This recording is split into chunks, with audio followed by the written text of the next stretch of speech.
ठीक है,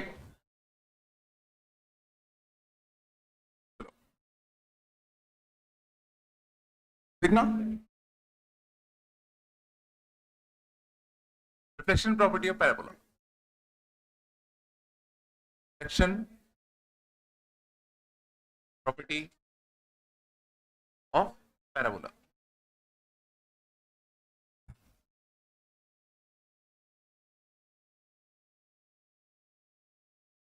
बात तुम करो, देखना पैराबोला की रिफ्लेक्शन प्रॉपर्टी क्या होती है अपनी। बात तुम करो, अगर किसी भी पैराबोला पर अगर मान लो कोई रे एक्सिस के पहले लाती है, अगर इस पैराबोला को मैं एक मिरर की तरह ट्रीट करूं, इस पैराबोला को मैं एक मिरर की तरह ट्रीट करूं चांद, और अगर कोई रे पैराबोला के एक्सिस के कैसे आ रही है, पैरेलल, तो वो जो रे होगा हमेशा पैराबोला के फोकस से पास करेगा। वो जो रे होगा हमेशा पैराबोला के फोकस से पास करता है। अब उसको प्रूव कैसे करें? मान लेते हैं ये जो रे है y is equal to 280 line के पैरेलल है। मान लेते हैं ये जो रे कुछ y is equal to 280 line के पैरेलल है, बस पैरामीटर है, बदलोगे तो ये रे बदलेगी। रैंडम कुछ हॉरिजॉन्टल रैंडम।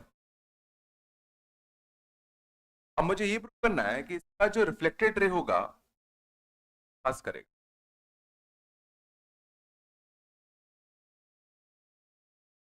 कि तुम्हें वेरी करोगे हॉरिजॉन्टल, रिफ्लेक्टेड करना है कि पास करेगा।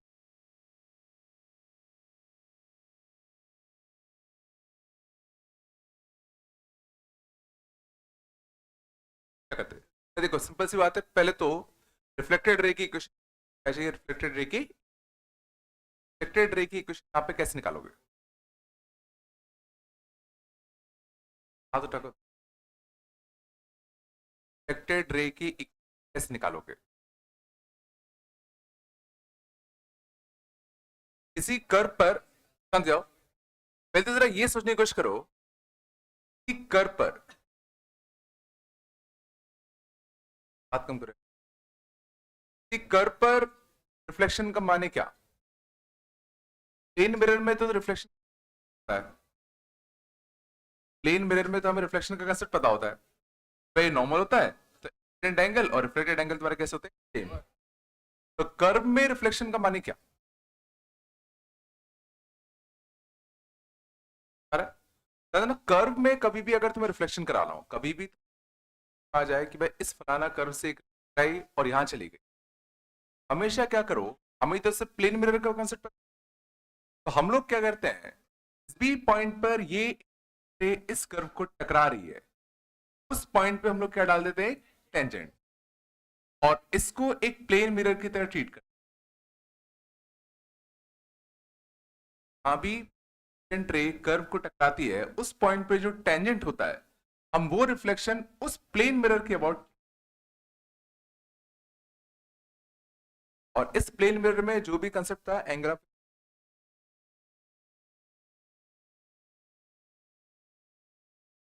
मींस ये जो इंसिडेंट रे है, तो सोचो यहां ऐसा मानो कि प्लेन मिरर से टकरा रही है, यहां पर इस वाले प्लेन मिरर से टकरा रही है। ऑब्वियसली ये अगर इंसिडेंट रे है, ये अगर रिफ्लेक्शन रे है, इसको नॉर्मल होता, क्या होता, नॉर्मल। तो ये एंगल और ये एंगल तुम्हारे कैसे होते, जरा सोचो, ये एंगल और ये एंगल भी तुम्हारे कैसे होते? देखो मुझे ये वाला पॉइंट तो पता ही है, पॉइंट पता है, पाई कितना है 280, 180 कितना होगा 80 स्क्वायर, पॉइंट कितना है 80 स्क्वायर कमा कितना 2, क्या मैं इसका स्लोप निकाल सकता हूं? इसका स्लोप मिल जाए तो पॉइंट तो पता ही है, तो मैं बस मेरे स्लोप कैसे निकालूं?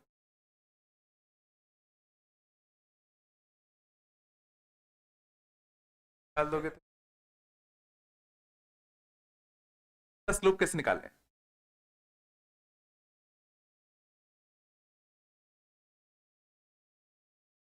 तो सी बात है। तो इन दोनों के बीच का एंगल और इन दोनों के बीच का एंगल कैसा होगा? सेम एंगल इन दोनों के बीच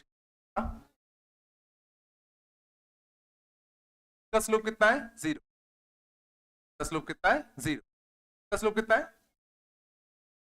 नॉर्मल टेंजेंट का स्लोप कितना होता है? 1/t। नॉर्मल का स्लोप कितना होता है? -t। और इसका स्लोप हमें अननोन है, तो इन दोनों में m1 माइनस m2 लगा दो। Minus m2 upon m1 m2, m1 minus m2 upon 1 plus m1 into कितना? m2 जाएगा। और सिमिलरली इन दोनों में m1 माइनस m2 लगा दे। m1 माइनस का m2, बात कम करो, और 1 प्लस m1 इंटू कितना? m2 है ना। यहां से कितना आएगा? -t कौन कितना? 1। ये t आ जाएगा, मॉड आएगा तो मॉड में कितना आएगा? t। दोनों मॉड हटाएंगे तो एक प्लस एक पर कितना? माइनस आएगा। m प्लस का t कौन कितना? 1 माइनस का कितना? m। प्लस वाला खोलते, प्लस वाला खोलते, कितना था? t इंटू 1 माइनस का mt, m प्लस का कितना? t। m निकालना है ना, m निकालना है। t से हमारा कट गया।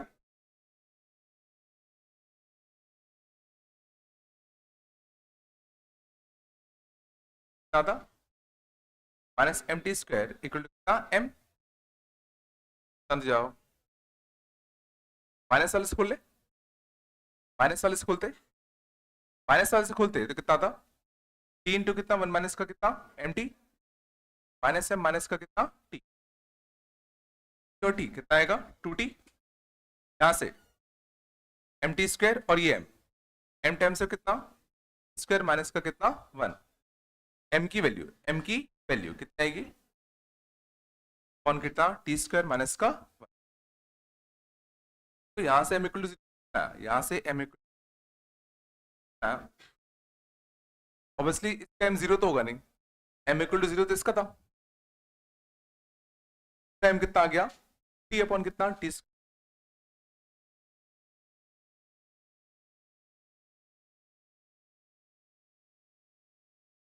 और अगर इसका स्लोप मिल गया तो इसकी कैसे लिखते? इसका स्लोप मिल गया 2t अपॉन टी इसका माइनस 1, तो इसकी 2t x माइनस का स्क्वायर माइनस 1 इंटू y, और किस पॉइंट से पास करेगा? 80² 280, 80² समझ जाओ, 280, 280 रखो। और क्या था? इक्वेटेड।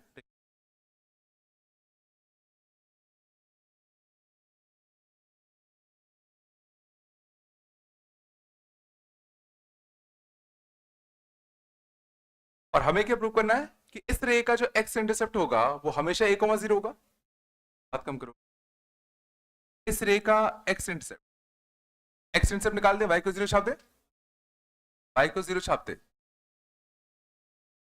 देखो 2a³ a t कट रहा है, यहां से किधर?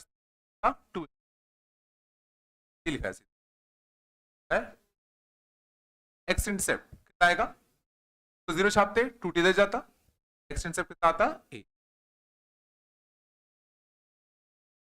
Reflected ray, reflected ray always passes through, always passes through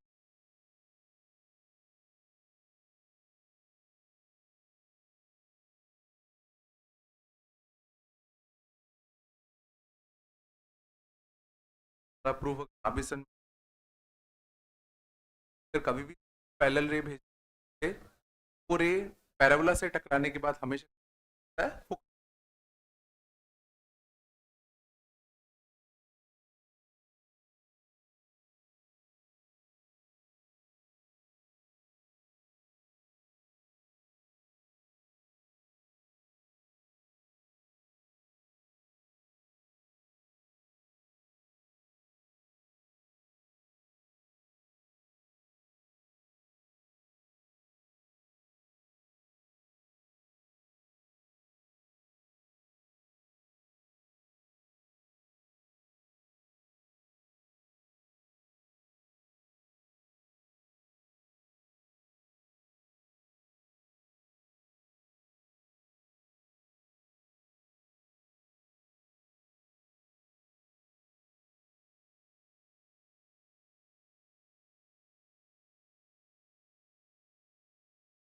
हाँ?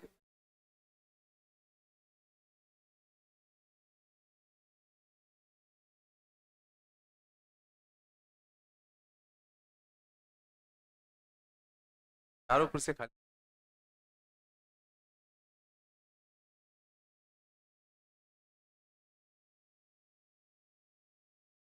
शांत है।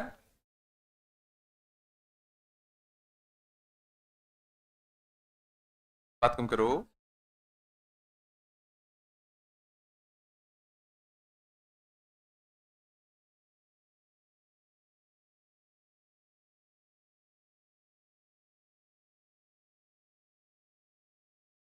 मैंने एरिया अंडर कर पढ़ाया था तुम लोगों को, अंडर करो इंटीग्रेशन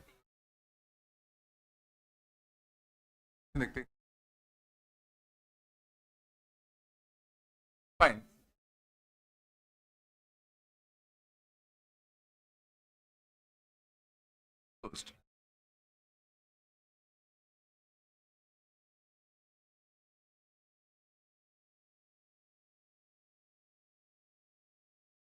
पैराबोला समझ जाओ।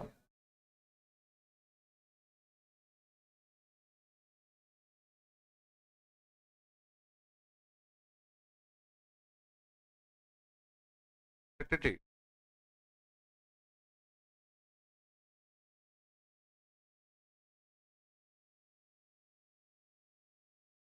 फॉर्म ड्राफ्टर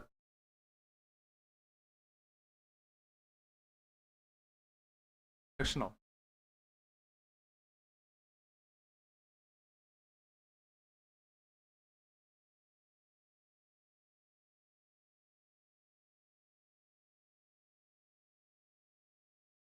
समझ जाओ। पॉइंट एरिया enclosed, बात कम करो। area enclosed between parabola x square equal to 4y and the reflected ray formed after reflection of x equal to 4 line on parabola।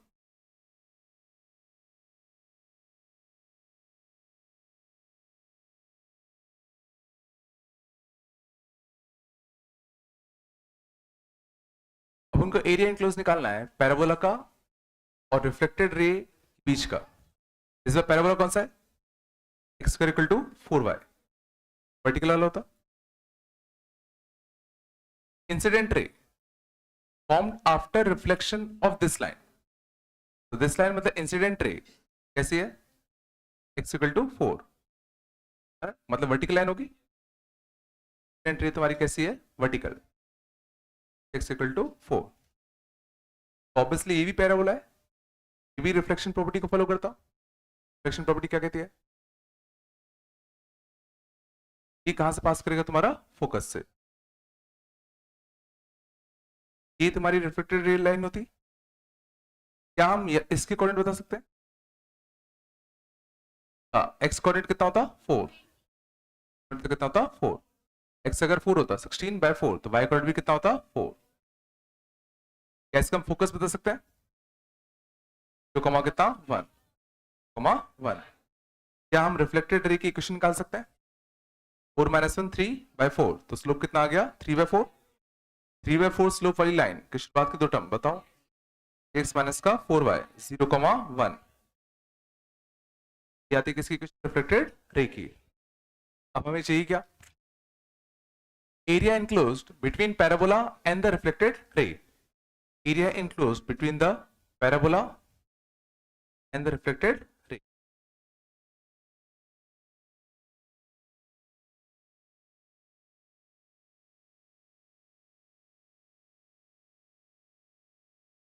तो ये याद होना चाहिए, एरिया अंडर कर्व कोई भी अगर मान लो फंक्शन है, कोई भी अगर मान लो फंक्शन y इक्वल टू कितना f of x,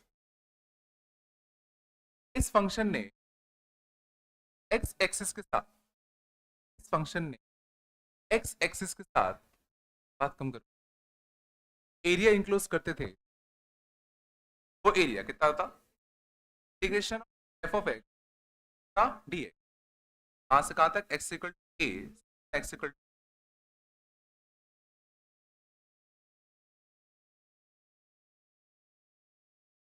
with x axis, with x axis, function ने x एक्सिस के साथ कितना, वो फंक्शन ऑब्वियसली x के टर्म, कहां से कहां तक, फंक्शन कैसा भी ग्राफ हो, area with x axis, x axis आ सकता, तो इसका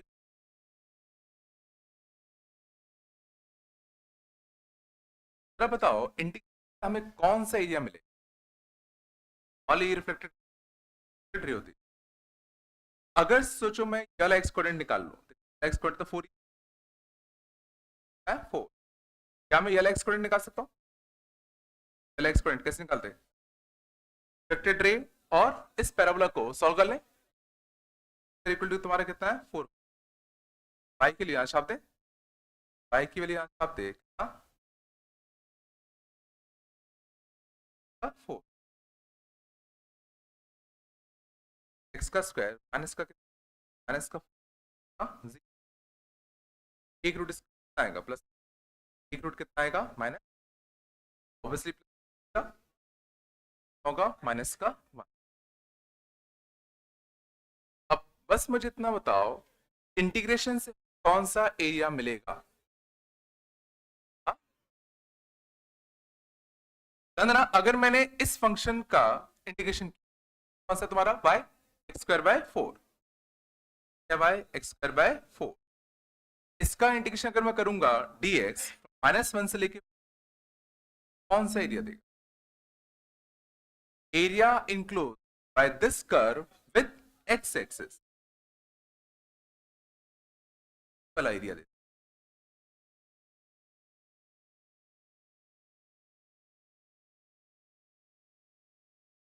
जो उस कर्व ने विद x एक्सिस,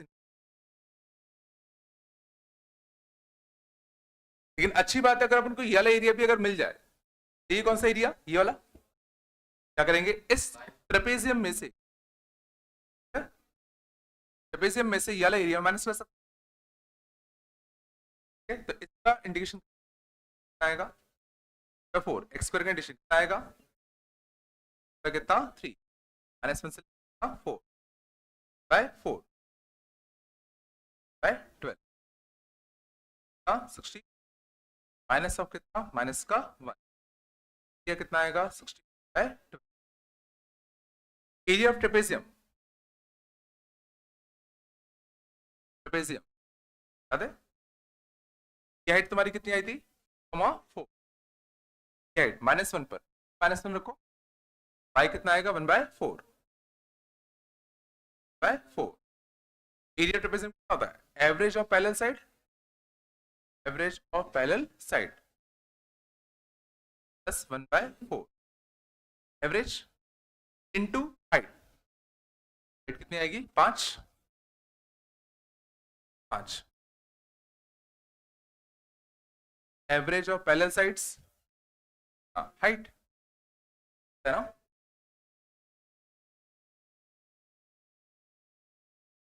यहां से कितना आएगा 17 85 बाई कितना 8, फाइनल आंसर कितना आएगा 65 बाय कितना 8 माइनस का कितना 65 बाय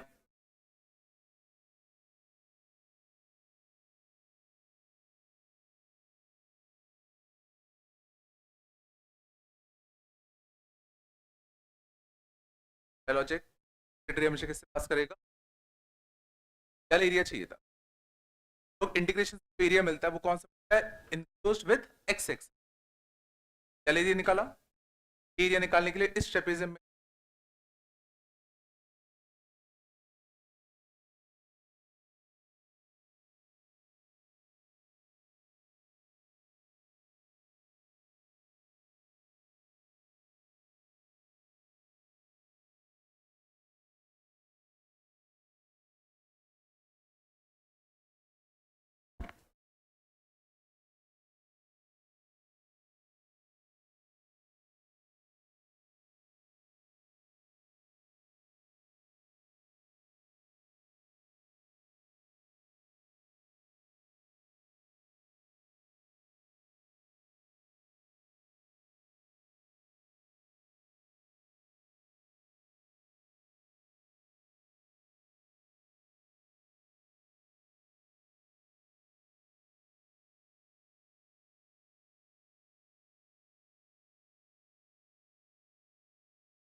चलो शांत आराम से आराम से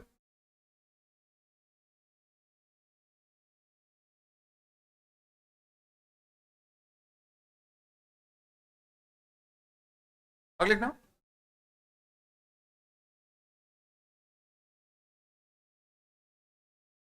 शांत हो जाओ ऐसा कैसे को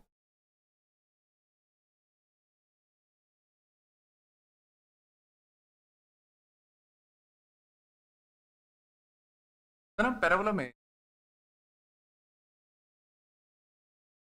काफी अच्छी ज्योमेट्री होती है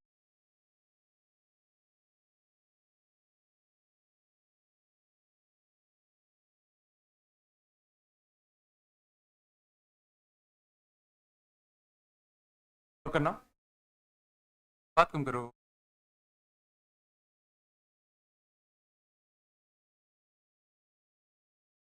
ठीक है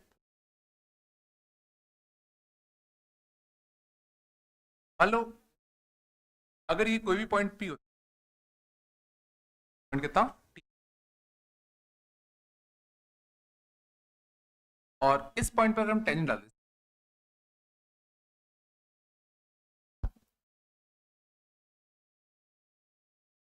चलता और इसी पॉइंट पर अगर हम नॉर्मल डालते कुछ ऐसे डलता बात कम करो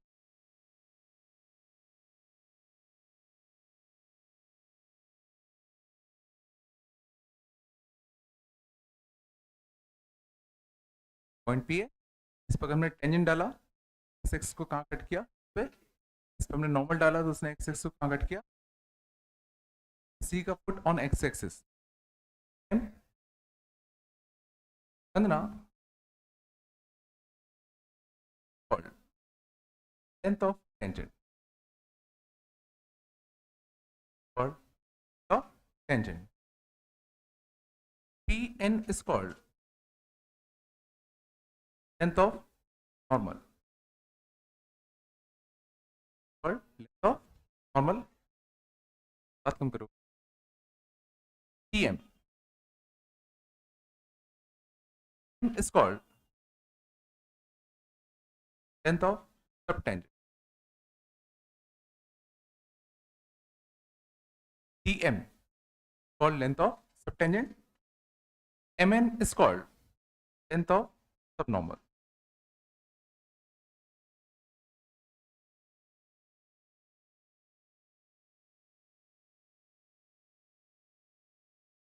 ठीक है,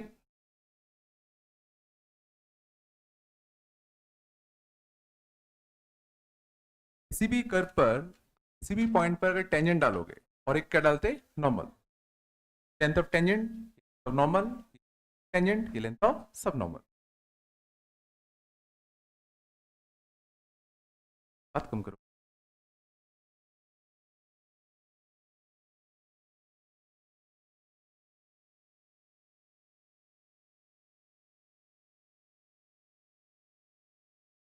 शांत। अब मान लेते मुझे हमसे ये सारे लेंथ निकालने होते, तो मान लो अगर मुझे ये सारे लेंथ फाइंड आउट करने हैं ऑब्वियसली टी के टर्म में, सारे लेंथ अब मुझे फाइंड आउट करने हैं इन टर्म्स ऑफ टी, तो कैसे करते, तो पहले उठाओ लेंथ ऑफ टेंजेंट, तो ये लेंथ फाइंड आउट करना है टी के टर्म में, कैसे फाइंड करोगे, एक तो तरीका थोड़ा सा होता है, इसकी इक्वेशन लिख दो, ये पता ही है 80 स्क्वायर कॉमा 280, टेंजेंट की इक्वेशन पता रहेगी, एक्सटेंसर मिल जाएगा, 2 पॉइंट मिल गए तो उससे डिस्टेंस फॉर्मूला लगा जाओ, ट्रिग्नोमेट्री का यूज करो, ट्रिग्नोमेट्री का यूज करके सोचो हम वो लेंथ हाल निकाल सकते हैं, पहले सोचो तुम्हें कौन कौन से लेंथ पता है, तुम्हें पता है अगर इसके कोऑर्डिनेट अगर टी है, पता है ये लेंथ 80 स्क्वायर है, लेंथ कितना है 280 और कितना है 2, क्या तुम्हें कोई एंगल पता है,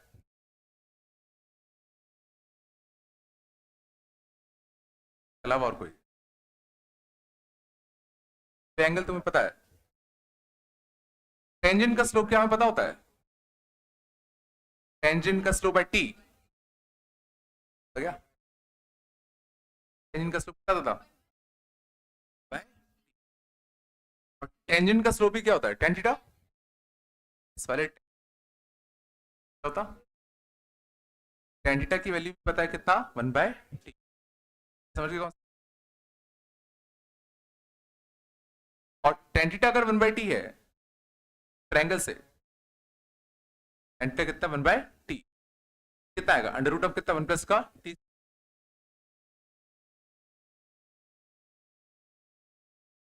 तो अब मुझे पीटी लेंथ निकालना था, पीटी लेंथ निकालना था, और ये लेंथ कितना है 280, बस मुझे इतना बताओ ये लेंथ 280 का, देखो ये समझ this upon this sine type का था, अपॉन दिस टाइप का था साइन, एक तो तरीका देखो थोड़ा सा होता है कि इसको x मान लो, भाई एक 280 हो गया, ये अपॉन x कितना हो गया थीटा, आ गया अपॉन कितना sin थीटा, x कितना आ गया, होता ही है, थोड़ा सा दिमाग लगा लो, दिस अपॉन दिस करते साइन टाइप का था, साइन टाइप का था, अब ये जो लेंथ होना है टी से बड़ा होना है कि छोटा होना है, बड़ा होना है, ये मानते हो, पर पास दो ऑप्शन है, या तो 280 में साइन करोगे या पाउंड साइन करोगे, क्या करोगे, तुमने 280 में इंटू साइन कर दिया तो साइन की वैल्यू 1 से छोटी होती है, ये तो इस लेंथ को 280 से और छोटा कर देगा।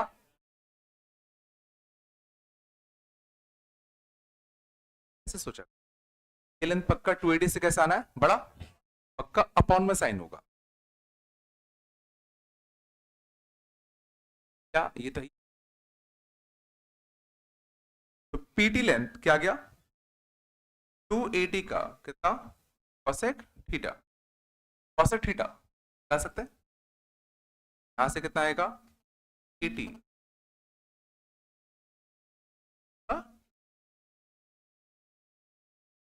चलाया।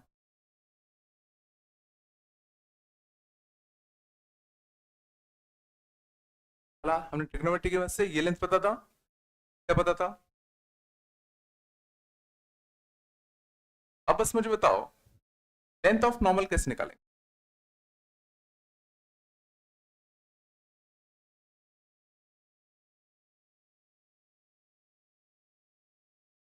में थीटा है, कितना होगा 90 है, 90 माइनस थीटा, और ये पूरा 90 था, कितना होगा,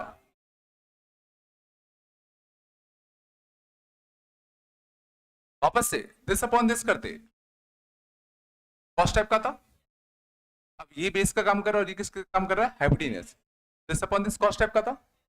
बताओ 280 इंटू कॉस की अपॉन कॉस, कॉस की अपॉन कॉस।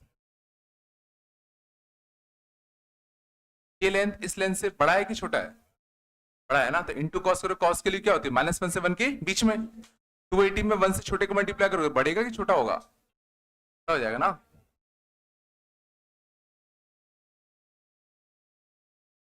एक्स मान लो, लेंथ कितना आ गया 280 का सेक थीटा, सेक थीटा, और सेक थीटा की वैल्यू बता सकते हैं 80 इंटू कितना 1 प्लस का T by T,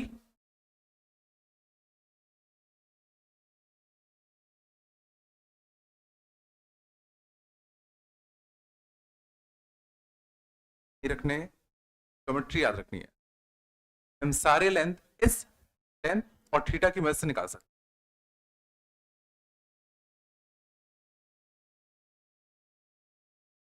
length of सबटेंजेंट बताओ, सबटेंजेंट मतलब ये वाला, वापस से इसको एक्स डैश मान लो, 280 upon x dash, upon x dash perpendicular upon base, कितना होता है tan थीटा, होता tan थीटा कितना 1 बाय टी, एक्स डैश कितना आएगा, बात कम करो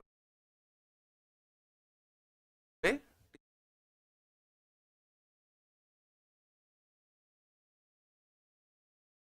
ऐसा। अगला लेंथ ऑफ सबनॉर्मल थीटा, तो वाई डैश मान लो किसी के लिए, y dash upon 280, y dash upon 2, y dash upon 280 tan theta,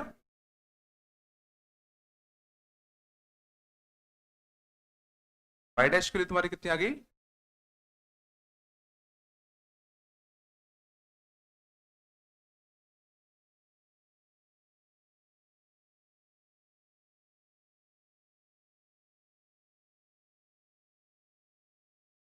length of x dash माना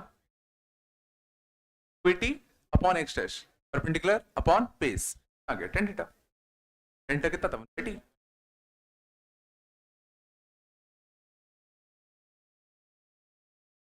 बस आराम। इसमें गौर करो, कुछ खास बात दिख रही है,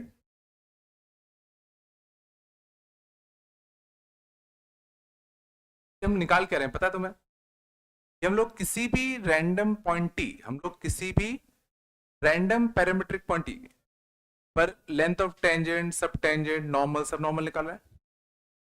और देखो ये जो आया dependent of T, dependent of T मतलब क्या है, मतलब तुम किसी भी पॉइंट टी पर, पैरामीट्रिक पॉइंट तुम कोई भी ले लो, लेंथ ऑफ सब नॉर्मल हमेशा कैसा आएगा, कांस्टेंट आ गई ना, बाकी सब डिपेंडेंट है। टी बदलोगे तो लेंथ ऑफ टेंजेंट बदलेगा, सब नॉर्मल बदलेगा, नॉर्मल बदलेगा, टेंजेंट बदलेगा। लेंथ ऑफ सब नॉर्मल हमेशा कैसे रहेगा? कांस्टेंट।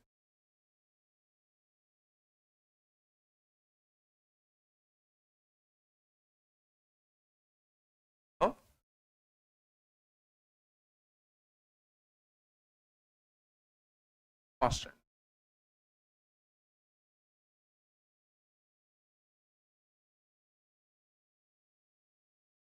हाँ, रेक्टम। जाओ। पैराबोला के केस में लेंथ ऑफ सब नॉर्मल आता है, कांस्टेंट आता है, और बराबर किसका आता है? सेमी लैटिस रेक्टम के। क्या हुआ ये?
याद नहीं रखनी, हाँ इसमें पार्ट याद रखना, तो सब नॉर्मल कांस्टेंट होता है।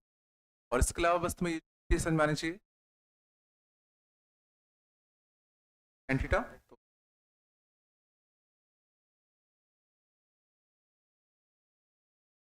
और ये है टेंजेंट।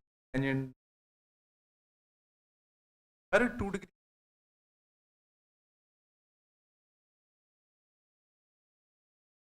हर 2 डिग्री।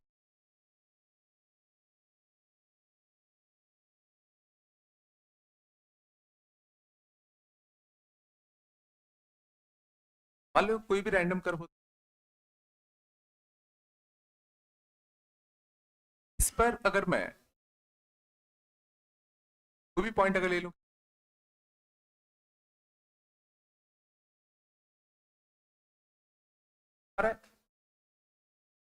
क्या होता है? टेंजेंट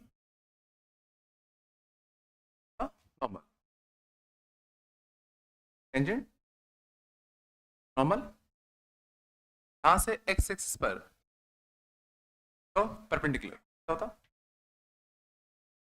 हमारा पीटी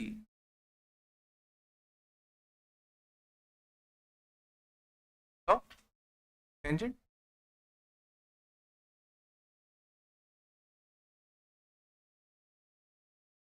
तो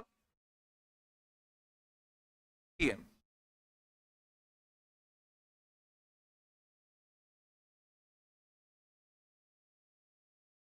टेंजेंट।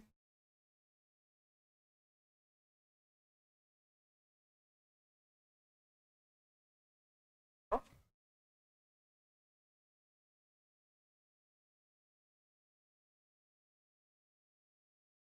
नोट होते, बात कम करो, 7,5।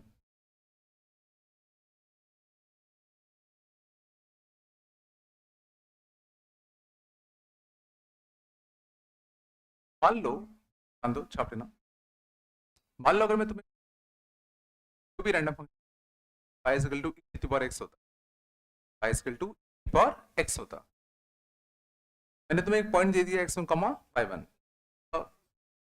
कमा ई स्क्वायर, हाँ ई स्क्वायर क्या कर रहा है? मुझे बताओ पीटी लेंथ कैसे निकल, पीटी लेंथ सिर्फ बिना टेंजेंट की इक्वेशन, पहले टेंजेंट की इक्वेशन डिस्टेंस निकाला, ये पॉइंट मिला, डिस्टेंस के अलावा कैसे निकाल? हमेशा ध्यान रखना सब चीजों को निकालने के लिए दो चीजें चाहिए, एक क्या यह लेंथ अपन को है 7,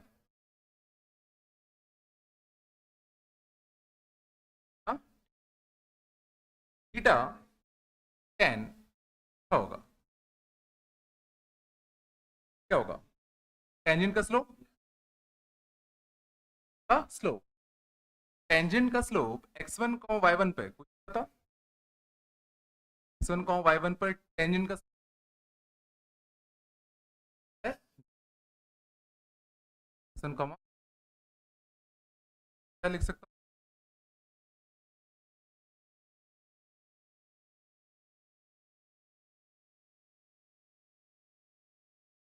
x1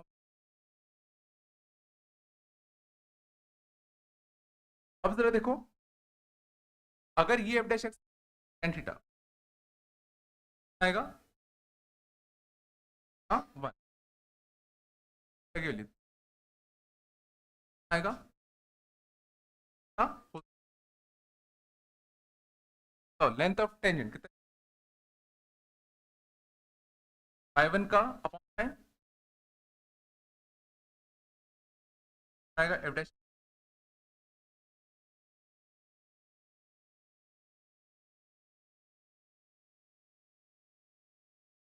y1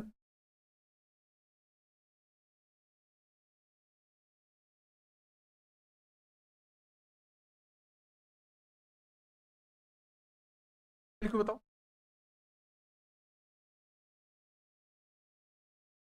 this upon this क्या आएगा y1 upon y1 into cos upon cos upon habit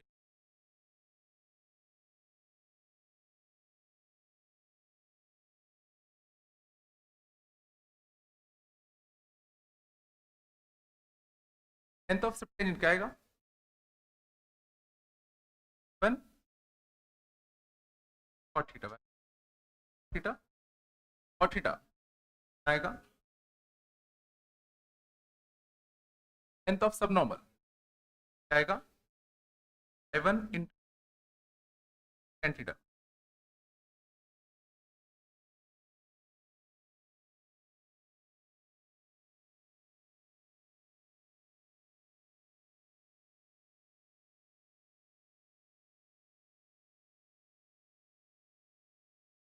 tan theta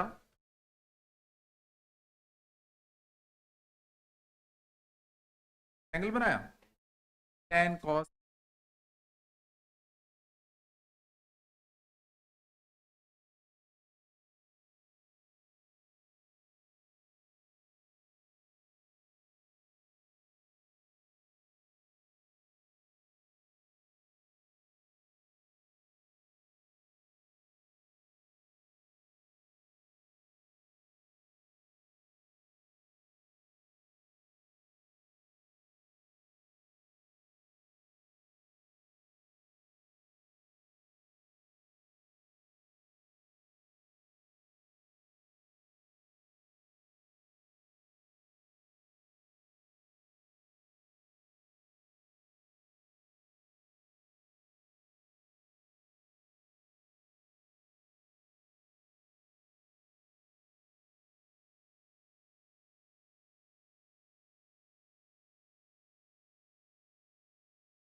आते हैं बेसिक कर्व दे देते हैं पॉइंट देते हैं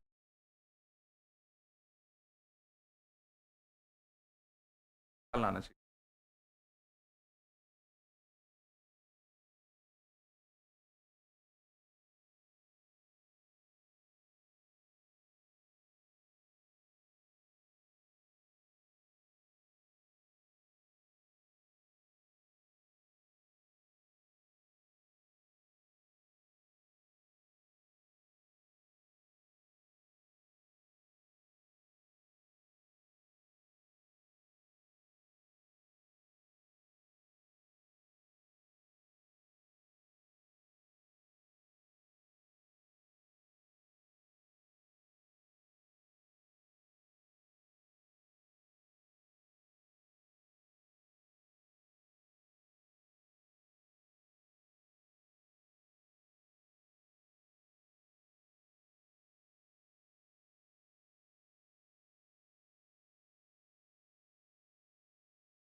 कोऑर्डिनेट कितने होते हैं? हाँ,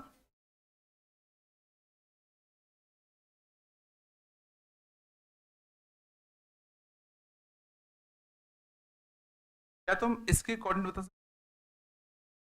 कोऑर्डिनेट बता।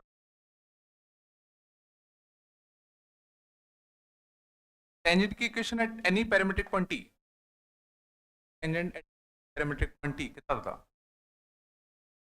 आई t is x, it is x intercept, x intercept y को जीरो छापो, आएगा माइनस एटी, माइनस एट। हाँ,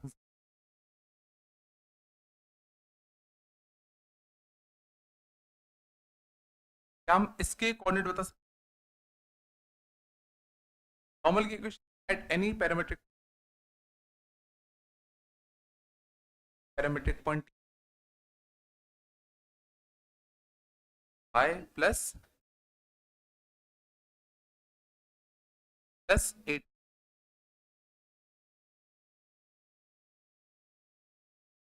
to plus at, x intercept चाहिए, y को जीरो छापो, यहाँ भेजो, पॉइंट कितना आएगा? Two plus T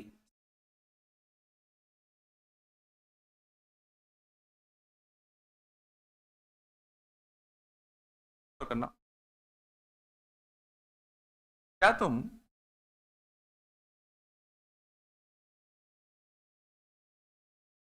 S length कितना आएगा? T square plus at plus at आएगा प्लस एट।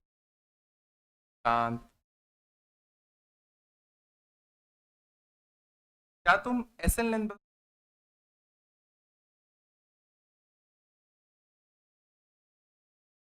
पूरा two a plus at square है, ए चला गया, था ए प्लस,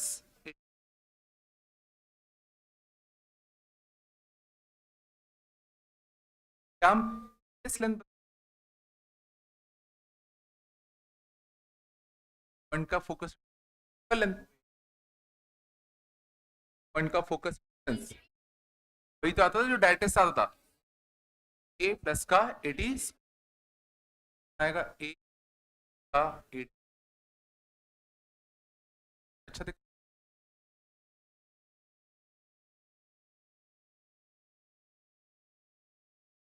ये लेंथ, ये लेंथ, ये लेंथ से सी मानू, ये सी मानू, बात है।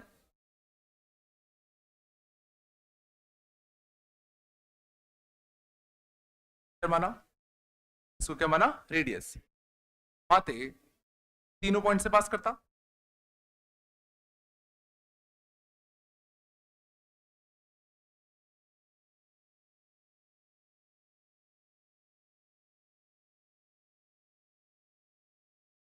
अपन ने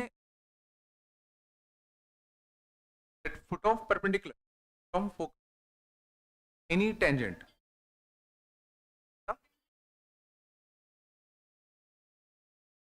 बस ऑन एनी टेंजेंट क्या करता है?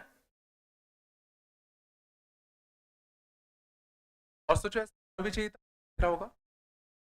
सर्कल है सर्कल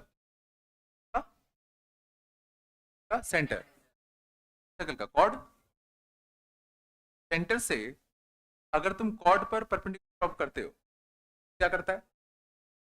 कॉर्ड को क्या करता है? बाइसेक्ट है, बाइसेक्ट। और इसका एक्स कोऑर्डिनेट कितना है? 80, एक्स कोऑर्डिनेट कितना है? पॉइंट कहाँ आएगा? जीरो पे।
कितना?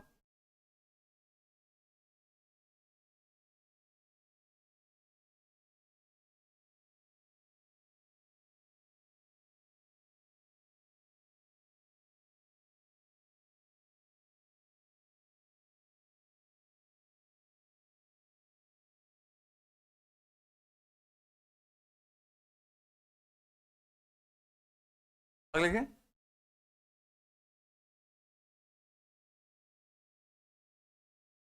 कंसेप्ट ऑफ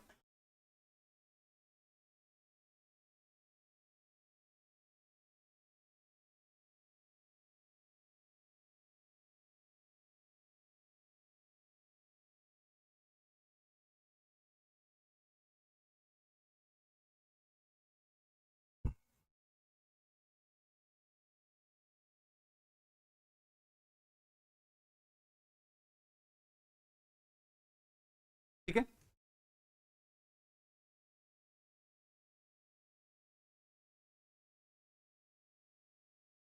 ना होमोजेनस होमोजेनस इक्वेशंस वो इक्वेशन होते हैं जिसमें सब टर्म्स की सारे टर्म्स की,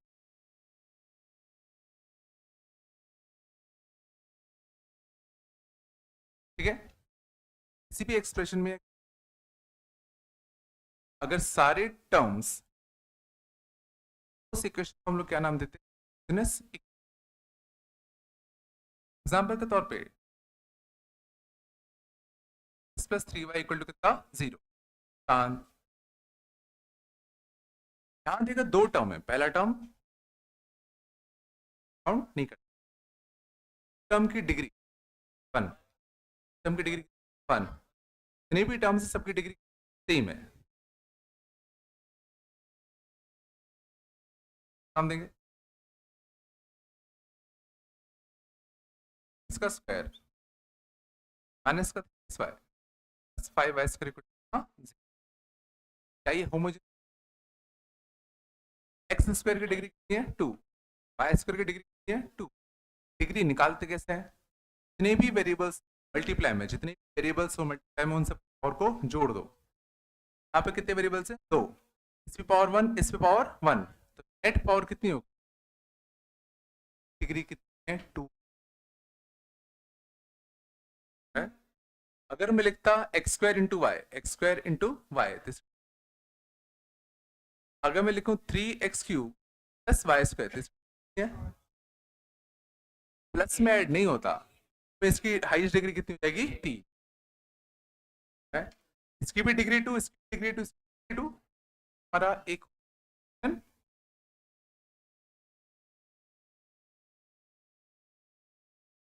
x square plus y square equal to 9 equation है कि नहीं है? इसकी डिग्री 2, यहाँ पे 0 है क्या? 9 की डिग्री, यहाँ पे कोई वेरिएबल है ही नहीं, यहाँ कोई वेरिएबल नहीं है, डिग्री हमेशा वेरिएबल के लिए डिपेंड होता है, कांस्टेंट है ना। इस टर्म की डिग्री कितनी है? 0। टर्म की डिग्री नहीं, हर टर्म की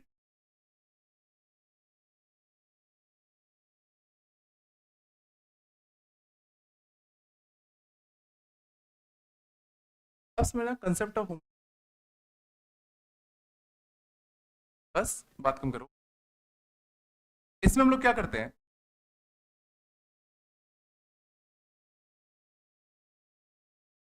मान लो अगर कोई भी 2 डिग्री कर्व होता,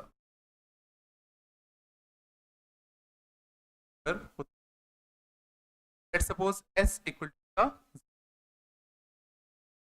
random 2 degree ax square plus by square y plus 2g, और मान लो अगर एक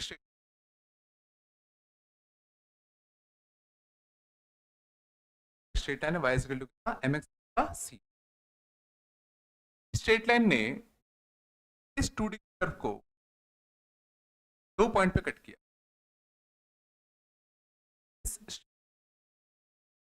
इस 2 डिग्री कट किया।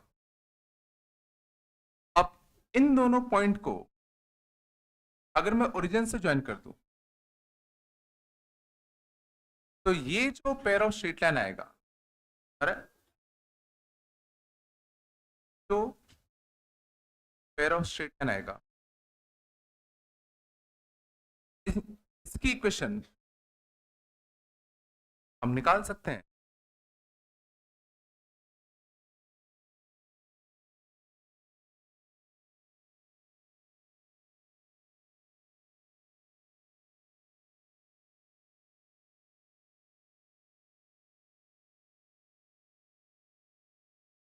से इस चीज की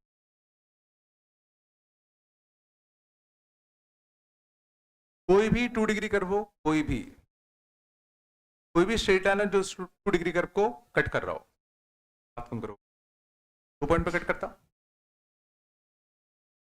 इन दोनों पॉइंट ऑफ इंटरसेक्शन को ओरिजिन से ज्वाइन करते अगर दो पैरा मतलब एक पैरा स्ट्रेट लाइन और इस पैरा स्ट्रेट लाइन की combined equation, para straight line की कंबाइंड इक्वेशन निकाल सकते हैं यूजिंग, याद है पैरा स्ट्रेट लाइन की इक्वेशन ओरिजिन से पास करता था, इस फॉर्म की होती थी।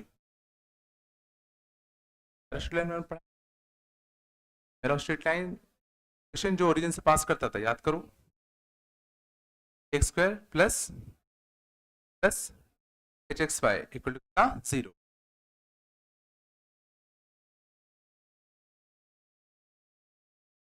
स्ट्रेट लाइन की इक्वेशन को ओरिजिन से पास करता था, कुछ ऐसा होता था ना। और जो ओरिजिन से पास नहीं करते थे और भी टर्म आ देते, 2gx plus 2fy plus c equal to 0, तो डेल कितना होता था, 0। डेल याद है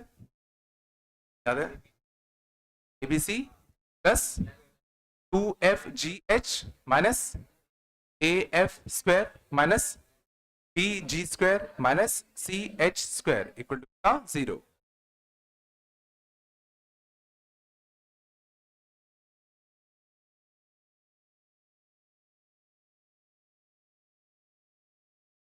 तो हम इस पैरा स्ट्रेट लाइन की इक्वेशन निकाल सकते हैं using homogenization.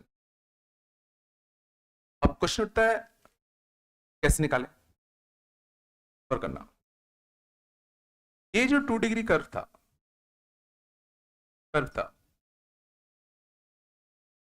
Obviously general 2 degree curve हो सकता है,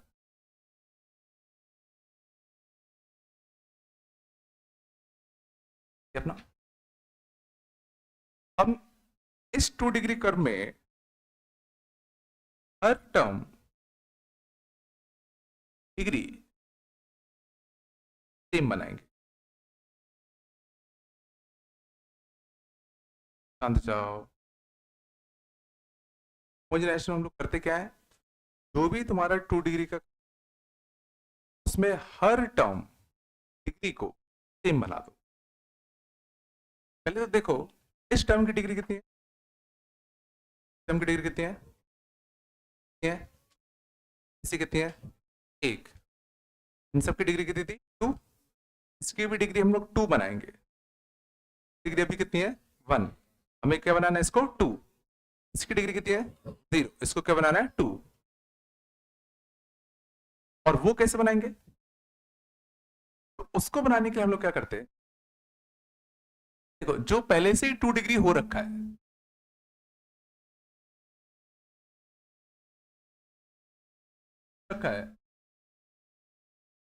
कोई छेड़छाड़ नहीं करना।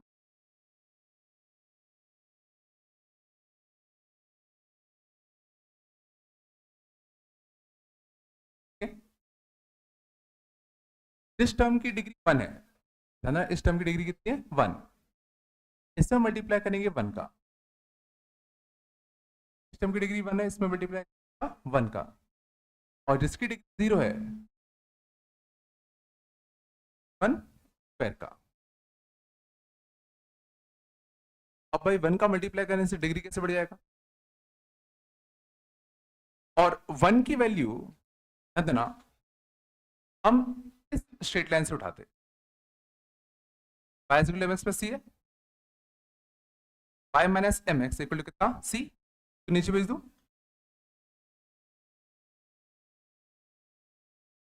जरा सोचो ये जो 1 है उसकी डिग्री कितनी है? 1। इस 1 है 1। मैं क्या करूंगा,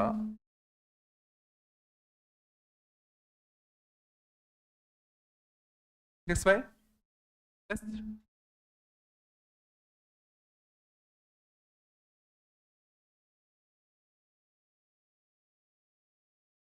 फिर मैं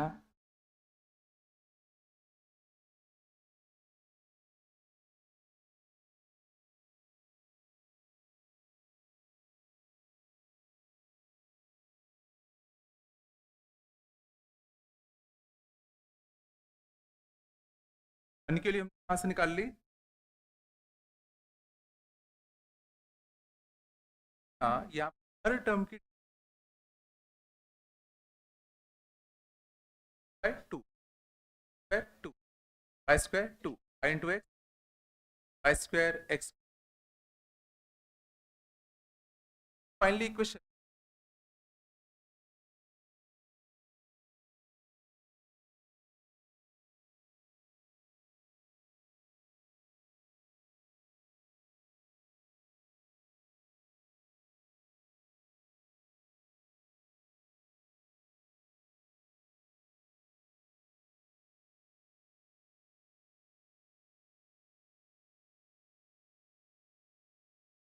pair of straight line joining point of intersection curve line with pair of straight line।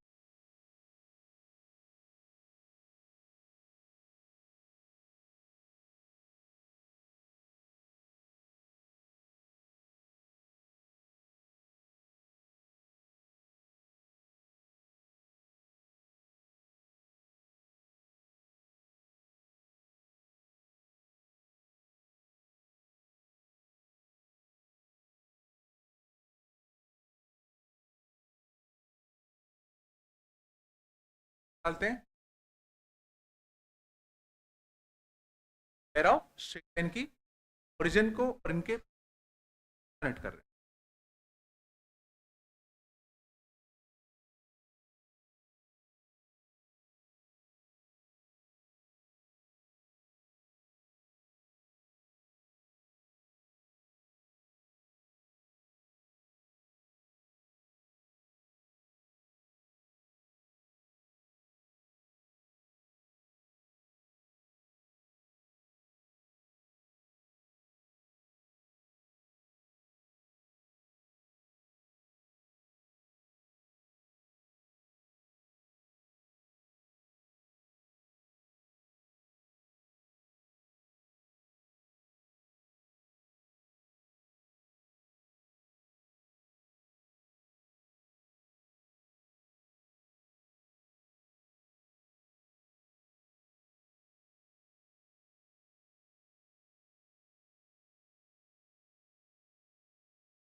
Relation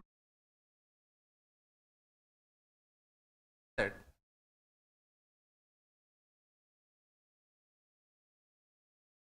line segment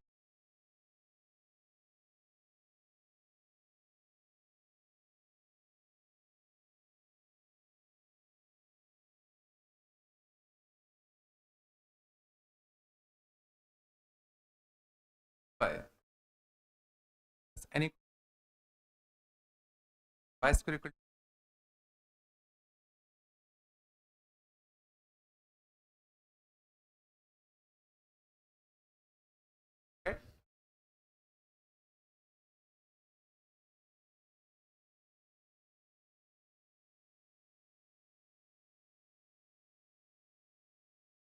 सबसे कॉमन एग्जांपल आएंगे। अभी भी तुम फ्रेंड्स 90 डिग्री आना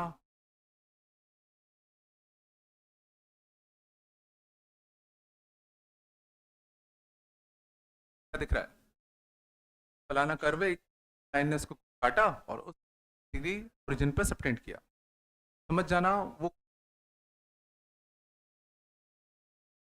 पहले तो समझ, ठीक है? ऐसे क्वेश्चन अपने कल भी याद है करके। अब इसको देखना कहते कहना क्या चाहता है। लाइन है चांद Lx plus n equal to क्या कह रहा है ये बताओ। Find relation between LM and A such that line segment formed by intersection of this line and this curve, this line and this curve के intersection सेगमेंट है, इसने origin पर एंगल से प्रिंट किया 90। अगर ऐसा है तो कंडीशन बतानी है LMN में क्या होगी, ठीक है? अब बताओ अगर मैं इसमें होमोजेनाइजेशन लगाऊं तो इनके बीच में होमोजेनाइजेशन कौन सा है? लाइन कौन सा है? अगर मैं इसमें होमोजेनाइजेशन लगाऊंगा तो मुझे क्या मिलेगा? कौन सी? इनके पॉइंट ऑफ इंटरसेक्शन ओरिजिन से ज्वाइन करने वाले पैरास्ट्रेट, ये जो पैरास्ट्रेट लाइन है ये और ये, इसकी कंबाइंड इक्वेशन होमोजेनाइजेशन का क्या? पैरास्ट्रेट। अब क्वेश्चन उठता है होमोजेनाइजेशन करते कैसे? तो भी तुम्हारा 2 डिग्री का कर्व था, जो हमारा 2 डिग्री का कर्व था, इसमें हर टर्म की डिग्री 2 बना दो। इस टर्म की डिग्री कितनी है? इसका मल्टीप्लाई करना पड़ेगा उसमें 1 का, और 1 की वैल्यू कहां से लाओगे? स्ट्रेट लाइन से। अब क्वेश्चन उठता है इस स्ट्रेट लाइन से वैल्यू क्या निकालूं?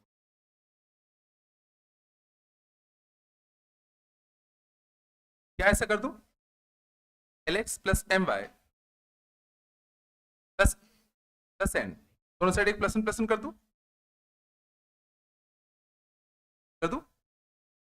मिल जाएगी, ठीक है? अंदना ये तरीका हम समझना, जो 1 बनाते हैं उसकी खुद की डिग्री 1 होनी चाहिए। 1 बनाते हैं उसमें हर टर्म की डिग्री 1। यहां देखो इसकी डिग्री 1 है, इसकी डिग्री 1 है, कांस्टेंट हो गया। और इसको सोचो अगर तुम यहां मल्टीप्लाई कर भी देते, मान लो x into this 2 degree, x into this 2 degree, but x into this करते तो वापस 7 डिग्री का आया था। 1 बनाने के लिए कभी भी ऐसे नहीं करते, इस n को साइड ले जाओ, अब इस माइनस n को नीचे। 1 हमेशा ऐसे बनाए,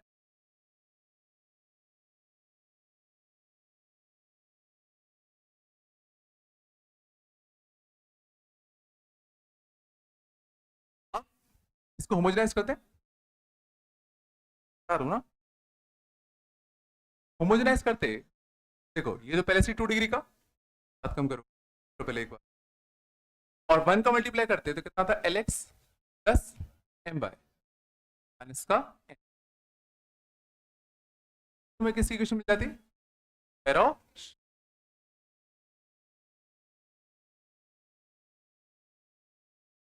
ठीक है, आना कुछ एरो स्ट्रेट लाइन की। अब उनको इस के बीच का एंगल 90 है, इसका यूज करना है, याद करना पड़ेगा। एरो स्ट्रेट लाइन याद करो, a x square plus b y square plus 2hxy equal to 0। इस पैरा स्ट्रेट लाइन के बीच का एंगल हम कैसे निकाल देते?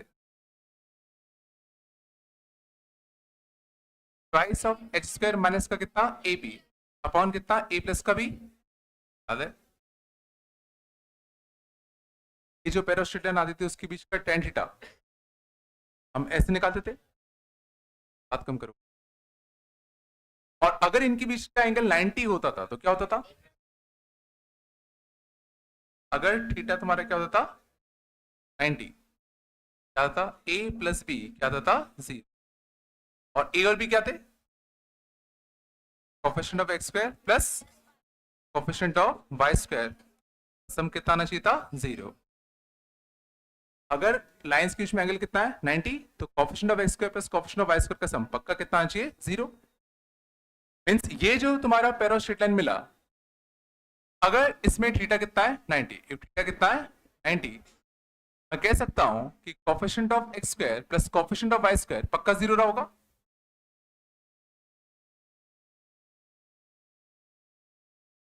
अब क्वेश्चन उठता है कान, इसमें कोफिशिएंट ऑफ एक्स स्क्वायर कितना है?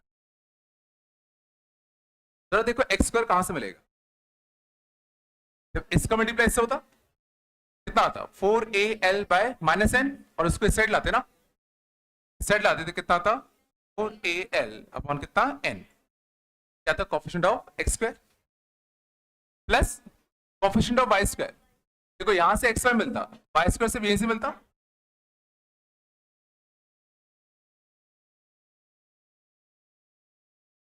क्या था कल?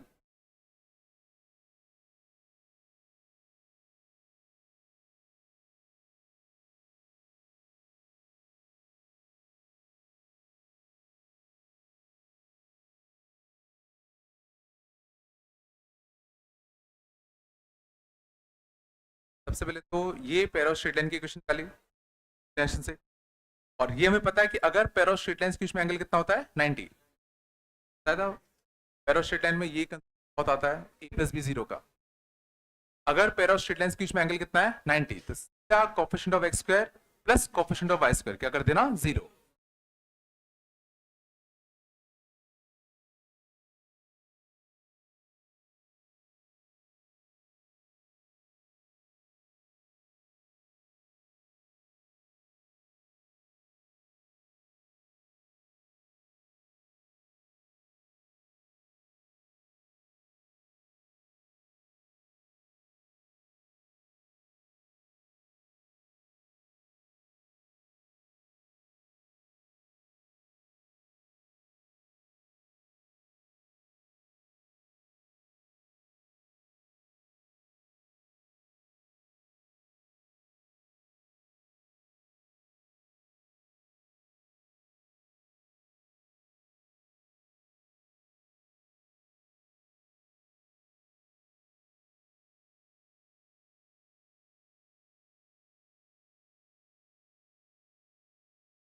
है क्या?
शांत।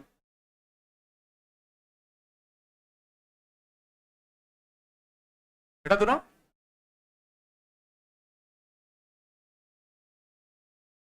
बस बात नहीं करो।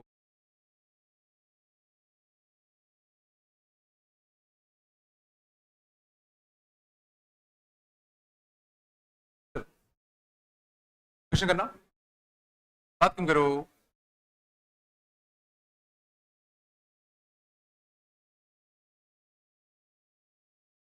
Find angle between lines.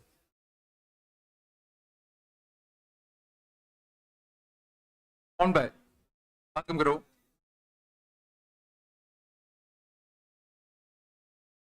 Joining origin. Find angle between lines found by joining origin. Point of intersection of and point of intersection of y is equal to x plus 2 ellipse।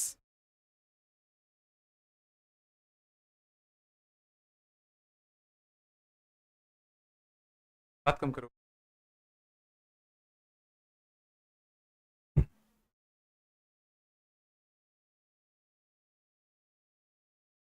Solve करो इसको। इसमें ये clips है, straight line है, ठीक है।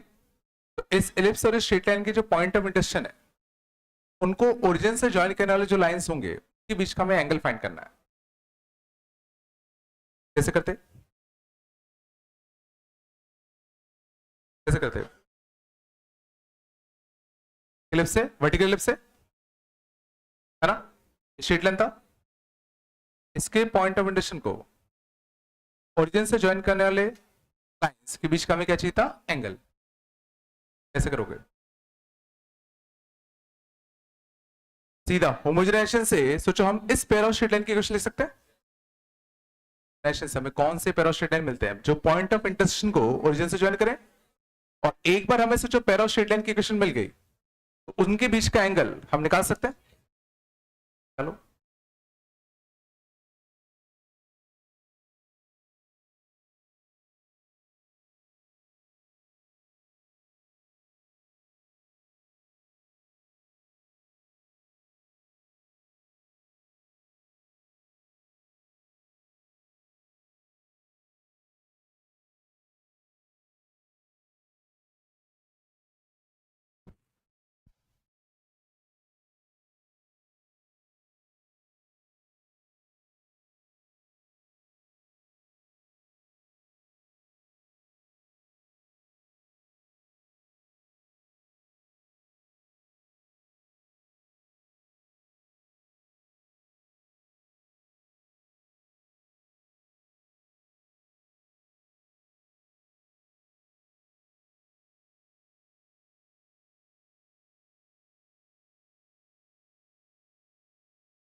Okay क्या?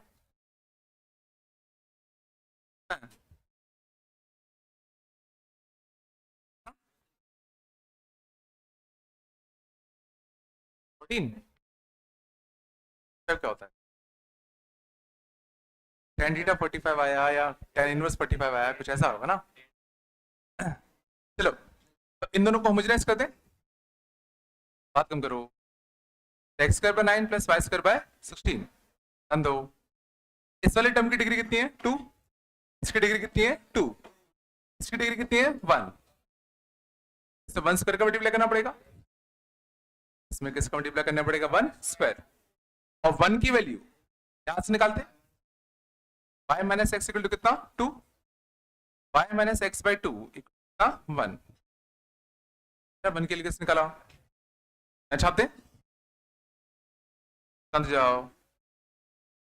y square bye कितना? 16। y माइनस एक्स बाय कितना? 2 कितना? Whole square.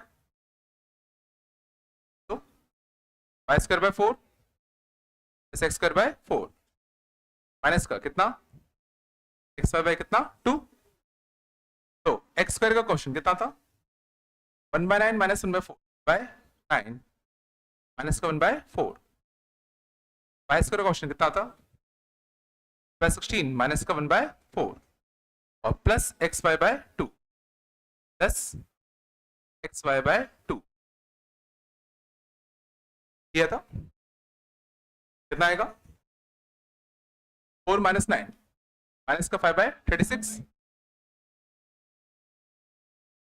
आ रहा है ना। यहां से माइनस का 3/16, यहां से कितना आएगा? एक्स वाई बाय कितना? 2 आया था। उड़ाते उड़ाते कितना था? 8 कितना था? 18। ठीक है ना? आ रहा नहीं आ रहा? अब तो इन सबको साइड ले आ सकते हैं, बात कम करो यार। 5x स्क्वायर बाई 18 प्लस, अब angle between straight line, angle between pair of straight line कितना आता है? Angle between pair of straight line कितना आता है? Twice of root of h square minus का a b upon a plus b. यहाँ a कितना है? ए कितना है? 5/18। बी वाई स्क्वायर, बी कितना है? बी कितना है? 3/8। एच कितना है? 2hx/, 2hx/y वैल्यू कितनी है? -1। एच कितना होगा? -1/2। tan थीटा की वैल्यू आएगा ट्वाइस ऑफ एच का स्क्वायर माइनस का ए इंटू बी, ए इंटू कितना है ना, कौन कितना? ए प्लस का बी, 5/18 प्लस 3/8। है गंदा सा कुछ,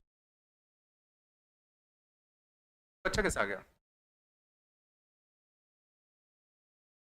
हाँ, 4 वाले लू, 4 वाले थे तो कितना था? 1 माइनस का बस 3 कितना है ना, 36 माइनस का 15, 36 माइनस का 15 21 बाय 36 बाय 36 है ना। यहां से कितना था? कॉमन लेते 9 4 36 कितना? 36 72 4 कितना था? 20। यहां से कितना था? 9 कितना था? 27 है ना।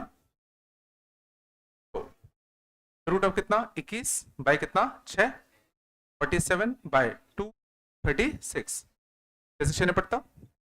12 12 रूट 21 अपॉन 47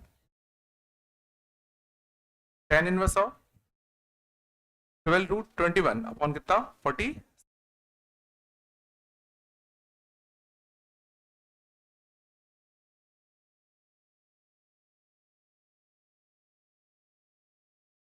क्या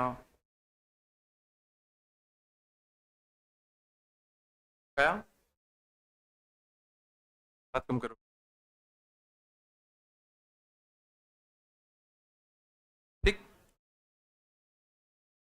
वर्क में वही पैराबोला के डिस्ट्रिक्ट कर लेना, वहां से 4 तक कर लेना ना,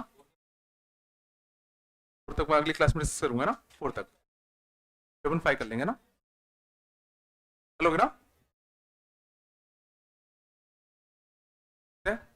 मंडे को टेस्ट का बोला कुछ क्या? क्लास से कर लेंगे फिर, है ना, लगातार टेस्ट हो रहे हैं।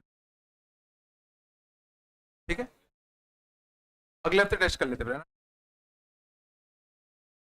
क्या अगले हफ्ते तक देख लेंगे, जाएगा।